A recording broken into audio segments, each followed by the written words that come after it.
Bonjour à tous et bienvenue dans cette vidéo. On va parler du Community Signal de Funcom, le numéro 4 qu'ils ont sorti en décembre 2024, qui est un petit peu là pour conclure l'année. Je vous rappelle donc les Community Signal, ce sont les newsletters, c'est la newsletter de Funcom qui nous informe des progrès du développement du Gene Awakening, de ce qu'il se passe au niveau communautaire, qui met en avant des artistes, des créations, qui répond à des questions. C'est vraiment le moyen de parler privilégié de Funcom, et aussi un moyen de nous leur parler en leur posant des questions ou en montrant un petit peu ce qu'on fait.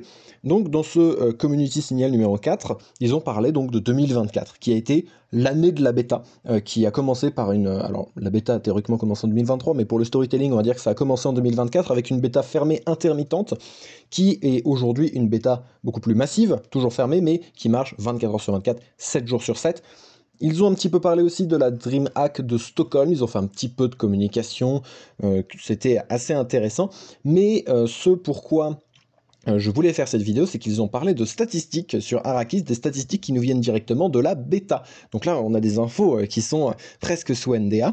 Donc les gens ont commencé à jouer à la bêta, quelques milliers de personnes ont joué à la bêta. De mémoire, si mes informations sont bonnes, on est autour de 15 ou 20 000 joueurs qui jouent à la bêta en ce moment, ou du moins qui ont reçu leur accès à la bêta, je crois. Je crois ils avaient fait une communication comme quoi il y avait 5000 personnes qui avaient joué sur les différentes phases de bêta, et que lorsqu'ils ont élargi la bêta en automne, ils ont ajouté 15 000 personnes d'un coup.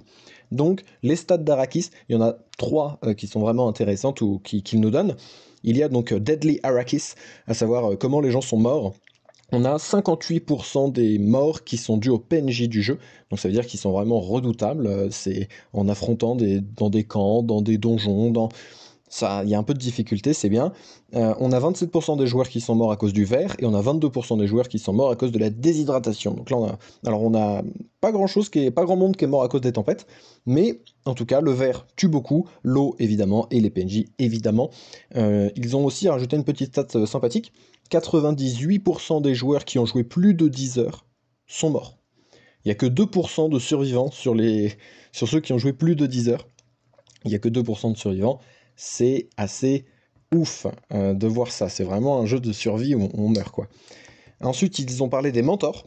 Donc là, les mentors, quand vous commencez le jeu, vous choisissez un mentor qui va choisir, donc ça va définir votre arbre de compétences, quelles compétences vous allez favoriser avec donc le Bene Gesserit, avec des compétences liées à la voix, Swordmaster, donc des compétences de corps à corps, le Trooper qui va être axé sur le combat, le Mentat, un peu assassin, gadget et tout.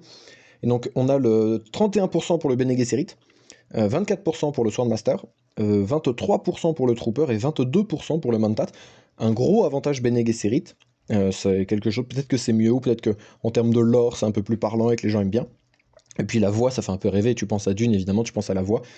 Ensuite, on a la statistique All Water is Precious. Les joueurs ont extrait 1,5 million de litres de sang. C'est pas mal. Donc on a la confirmation du coup que dans Dune, on peut extraire du sang des gens pour les boire, soit boire du sang directement, soit boire de l'eau purifiée. Et ils ont 1,5 million de litres de sang, c'est quand même pas mal.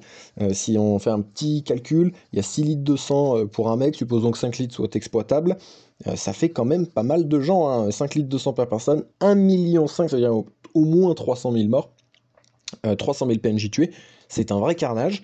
Et ils ont une petite précision, il y a une centaine de Muad'Dib qui ont été tués et qui ont vu leur sang être extrait. Donc il y aura des petits... les Muad'Dib, c'est les petites souris du désert. Il y en a une centaine qui ont été tués, ils ont pris leur sang. How dare you, how could you, c'est ce qu'ils disent à la fin. How could you, comment avez-vous pu?